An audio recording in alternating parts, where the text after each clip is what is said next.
Hello once again, internet, and welcome to a not so daily video capture when I got something to rant, rave, or generally talk about. And I think I've worked out what's wrong with my phone, and I think I've sorted it. Well, normally I use Spotify all the time. When I say normally, all the time, I use Spotify to connect to music.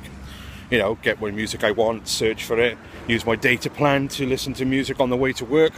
But I don't use any of the music on my phone. So I went into my phone to have a look to see what music I have on my phone, and I had hundreds of albums in there worth of data, and I realised I don't use any of it.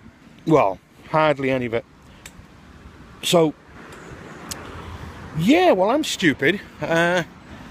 So I removed it, and I think that's going to sort out our data problems when I'm recording videos. Yay me. Right, so I got a bit of a controversial subject. I've been trying to record it for 3 days on my iPhone, and I always talk over the amount I have data usage of. I think I've sorted that, so let's try again.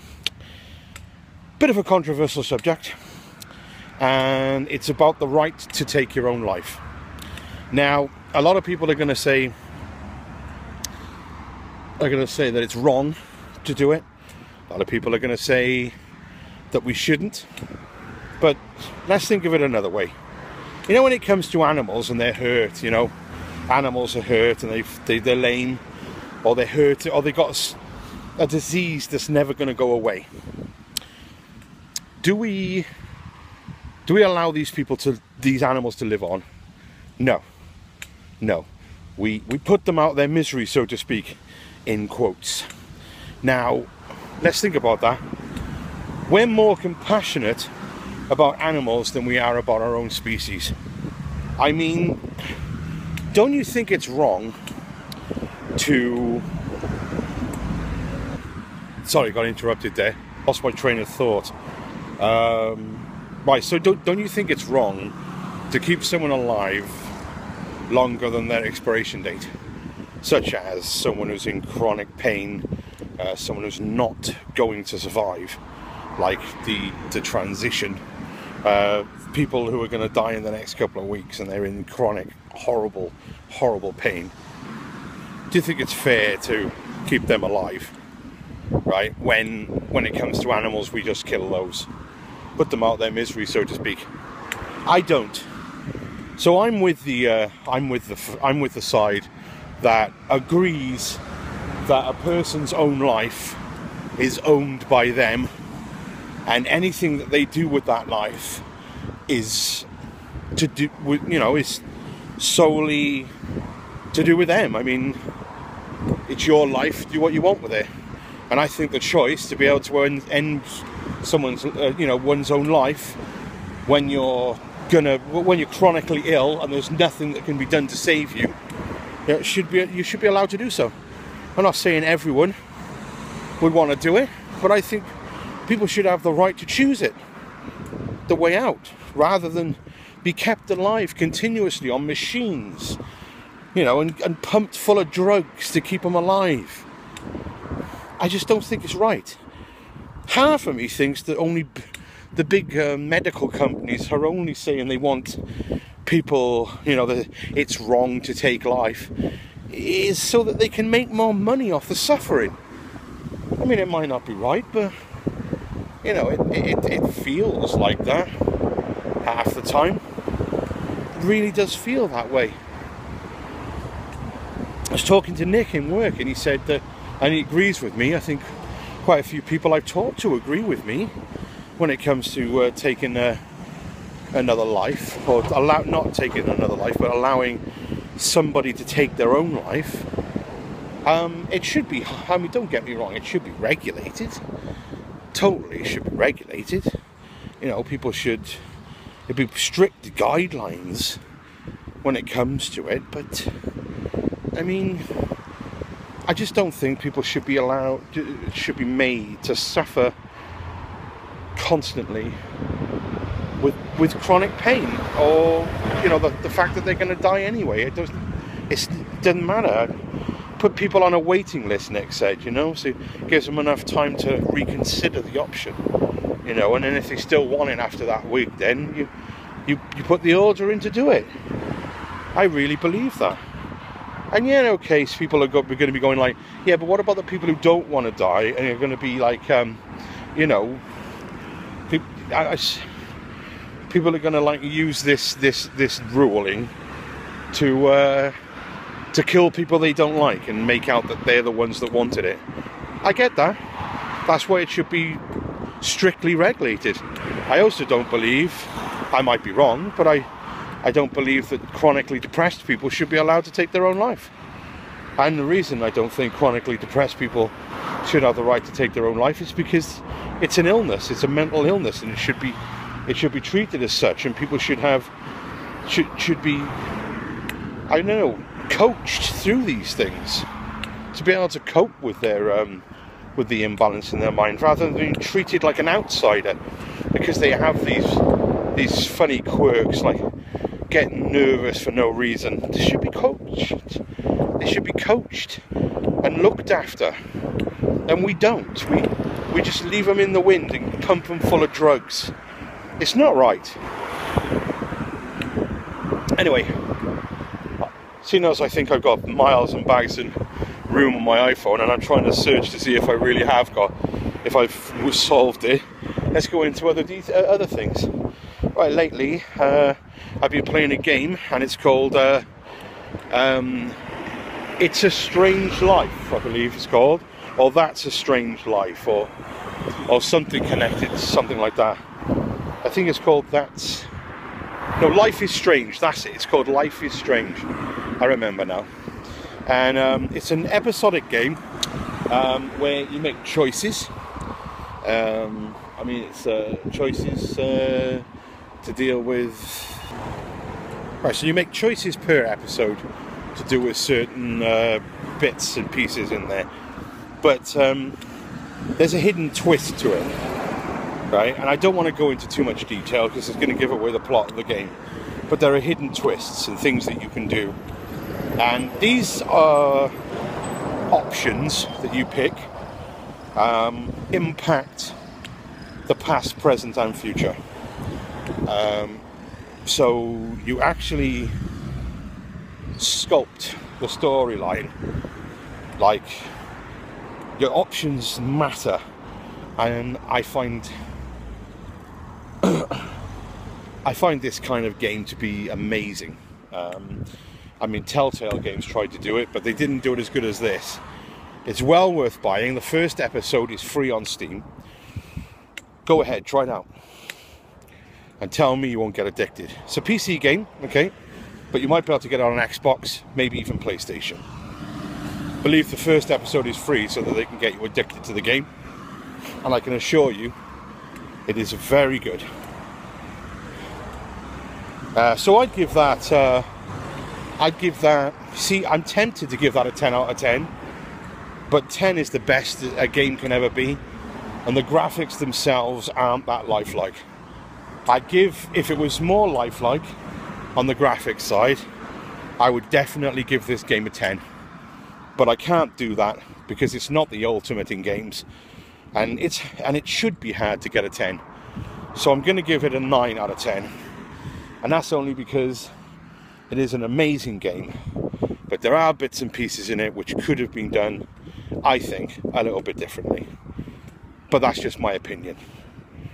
Okay, so I've recently also watched Guardians of the Galaxy Volume 2. Now, Guardians of the Galaxy Volume 2 is not...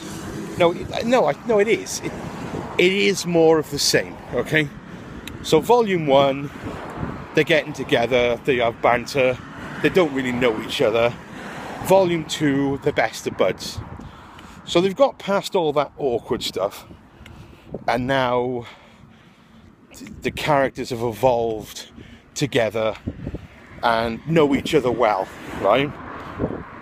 So the banter that you got in the first volume, Volume 1, that's the first film, the banter is a lot better in the second film. It's also been filmed right? So that 3D matters. Now, I went to watch this in IMAX, right? IMAX 3D. It was amazing. The way that the camera drops out and the length shots and just the whole, it gave it so much depth that I just was blown away by the film, and I couldn't say more, but you know, like I said, 10s should be a rarity, but I would give Guardians of the Galaxy Volume 2. I'm smiling while I'm thinking about it, but there is nothing I would change. And because there's nothing I would change about Volume 2, Guardians of the Galaxy, I have to give it a 10. There is no other way. If there was stuff I think I could do differently, stuff that could be better in it, I would. But I can assure you that Guardians of the Galaxy Volume 2 gets out of 10 out of 10 out of my books. And it's well worth the watch. Coming up soon in the cinema, you've got the new Pirates film coming out with Johnny Depp. And I'm looking forward to it. So May the 26th, I think. And I definitely... No, sorry. Is it April? No, May. So May the 26th is coming out. And I'm looking forward to it. I've got the day off. I've got the 26th and the 27th off. So I'm going to go to watch that on the day it's released. Hopefully I can book a seat. So on the first day it's released, I get to go and watch it. I'm watching it in IMAX because I watch everything in IMAX. Well, almost everything in IMAX. Hopefully that's going to be a good film. I mean, all the others were. Like I said before I put it on pause, Pirates of the Caribbean film coming out soon. Looking like it might be a good one. There's not much you can do with Pirates of the Caribbean that they haven't already done. So it's just going to be more of the same, I would assume. But I love pirates. And I love Jack Sparrow, the way that Johnny Depp portrays him. I think it's hilarious.